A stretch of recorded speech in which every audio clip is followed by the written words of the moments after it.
I'm Kevin Harris, and I'm honored to be at the Dana Wiley Gallery as part of the exhibition Art Matters. I'm showing 3 pieces from a series of monotypes and monoprints, songs with birds. The series is meant to be interrelated, as these 3 pieces are, and this is a set of monoprints using the same plate over and over again, printing it a different way each time. The series Songs with Birds grew out of an interest in the materials birds used in their nesting in urban environments, and the way they may incorporate human-made materials into their nest and find niches in architectural spaces and that sort of thing to build their nest.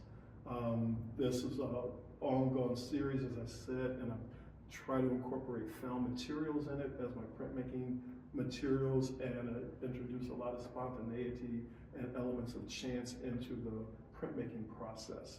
They're meant to be playful, airy, colorful, sort of fun, but they also deal with how humans and the animal world interact with one another and survive in each other's environment, so to speak.